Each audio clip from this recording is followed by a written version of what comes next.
Okay, I'm going to read to you What If You Had Animal Ears, with the permission of Scholastic, by Sandra Markle and illustrated by Howard McMillan. So, what if you had animal ears? What if one day when you woke up, the ears on your head weren't yours? What if overnight a wild animal's ears took their place? Oh my goodness, what would happen? A jackrabbit. Oh my goodness, I've seen these a lot, especially in the West Texas. A jackrabbit's ears are extra long and full of blood vessels. They're perfect for giving off body heat, so the jackrabbit stays cool on hot days. Oh my goodness, that's interesting. A jackrabbit's big ears are super sound scoops. It can hear sneaky predators like coyotes or foxes in time to hop away fast. You must be this tall to ride. If you had jackrabbit ears, you'd look taller and could ride roller coasters sooner. That would be a plus if you like roller coasters. A Tasmanian devil. Those are much smaller than the jackrabbit's ears. A Tasmanian devil's normally pale pink ears blush red when it's excited or super upset, like when it's fighting other animals for food or when a predator like an owl flies close. A fact, a Tasmanian devil's keen hearing can detect sounds as much as half a mile away. Oh my goodness, that's a long way away. If you had Tasmanian devil ears, you'd never miss a secret, but your ears would give away if what you heard upset you. A Eurasian red squirrel.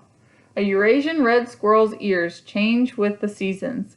Its ear tufts, like its fur coat, grow thicker and longer just in time for winter weather. And the fact over here, Eurasian red squirrels are born naked.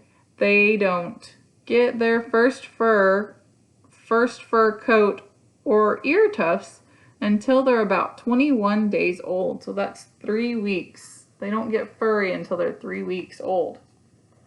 If you had a Eurasian red squirrel ears, you could play in the snow without earmuffs or a hat and still have toasty, warm ears.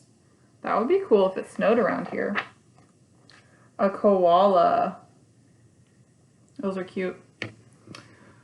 A koala's big round ears are completely covered with fuzzy, oily hair. This protects them from the hot sunshine and chilly winds. Plus, raindrops run off so fast that their ears stay dry on the inside. Now, this would be really good for me because if I get water in my ears, I get an ear infection.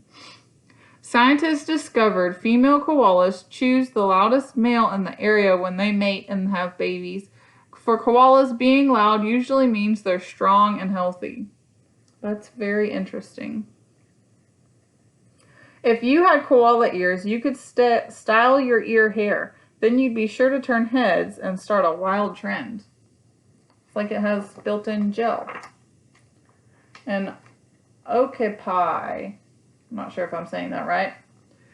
An okapi's big ears each move separately, perfect for listening in 2 directions at once. So while dining on leaves in the forest, an okapi listens in every direction for predators like leopards. And the fact is that an okapi's tongue is so long it's able to lick its ears inside and out. That's pretty crazy. You see the tongue right there? If you had okapi ears, you could easily listen in 2 directions at once, so no one would ever be able to sneak up and surprise you. I would love that because I don't like being surprised at all. A Townsend's big-eared bat. Oh my goodness. Those look bigger than the jackrabbit. A Townsend's big-eared bat's ears make tiny sounds louder. This way they can hear flying moths and mosquitoes even when they can't see them, which helps with the night hunting. Once close, this bat's elephants uses its wings and tail to sweep the insect out of the air and into its mouth. And the fact listed down here says, while flying, a Townsend's big-eared bat makes high-pitched noises and listens for echoes. That's how it senses buildings and trees to avoid crashes. So here's this little boy again with the big-eared bat ears. If you had Townsend's big-eared bat ears, you'd never need insect repellent. You'd hear the mosquitoes in time to catch them and make them or swat them away. That would be good during mosquito season, which is all the time. African elephant. An African elephant has the world's biggest ears. Each ear is as big as 6 feet long and 4 feet wide. Besides giving off body heat, they flap so elephants can create their own cool breeze. That would be awesome in the summer. African elephants make and hear very deep rumbles. These sounds are below what human ears can hear, but an elephant can hear another elephant more than 2 miles away. Oh my goodness. That's a long way away. That's really long. So there we go. If you had an elephant ears, you'd never need a windy day to launch a kite. You could just flap your ears. A great horned owl. A great horned owl's outer ears are just holes surrounded by feathers. The right opening is slightly higher than the left. The little difference is enough for sounds to reach one ear first, and that lets the owl home in on fast food like mice and rabbits. What look like ears are just little tufts of feathers, but may silently show feelings, lowered when they're upset and raised when they're checking something out. So there's horned owl ears in the pool. And I say, Marco Polo. If you had great horned owl ears, you'd quickly pinpoint sounds, so you'd be a star at playing Marco Polo. A Philippine tarsier. Interesting animal. A Philippine tarsier's ears hear high-pitched sounds. One's way too high for human ears and most other animals. They can make super high-pitched squeaks too. Just like code, tarsiers use these sounds to talk to each other without attracting hunters like owls. The Philippine tarsier's ears are paper-thin ears are nearly always moving. They're searching for sounds that will let them find insects' meals like termites and crickets. If you had Philippine tarsier ears, you could listen to high-pitched music played as loud as you like and no one else would ever notice. That may be good for some people. A serval.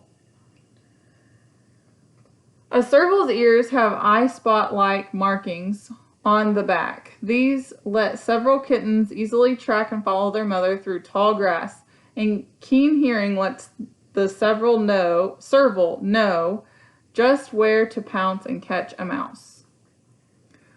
A serval's inner ear lets it stay balanced to land on its feet, even when it leaps as high as a standard basketball hoop to slap a bird to the ground. That's cool. The ears help its balance. That's cool. If you had serval ears, you would be so easy to spot. You'd lead every class trip, and even if you jumped high to peek over a wall, you'd always land on your feet. That would be really good if you were a basketball player or volleyball. A meerkat. I love these. A meerkat's ears have muscles to seal the opening shut. That's great for keeping their ears clean while digging up food, like beetle grubs, and mole rats. Fact: meerkats bark different alarm calls for predators on the ground and in the air. Hearing the ground alarm sends meerkats running. The other makes them freeze, so they're harder to spot from above. So they're dirt colored, so their skin is camouflage, or their fur is camouflage for the dirt, and they make one sound to tell them to run quickly and one sound to freeze, so they look like the dirt, and large predators from above can't get them. If you had meerkat ears, your ears would stay clean even when you played in the mud. Wild animal ears could be fun for a while, but you don't need your ears to cool you off or stir up a breeze. And you never use your ears to find your dinner or stand out in a crowd. So if you could keep wild animal ears for more than a day, which kind would be right for you? So think about that and decide which kind of animal ears would be right for you if you had wild animal ears just for a day. Luckily, you don't have to choose. Your ears will always be people ears. They'll be what you need to hear music playing, birds chirping, and people talking. Plus, they'll be just what you need to hold back your hair or prop up your glasses. It's important if you wear glasses. The end. So that was What If You Had Animal Ears by Sandra Markle.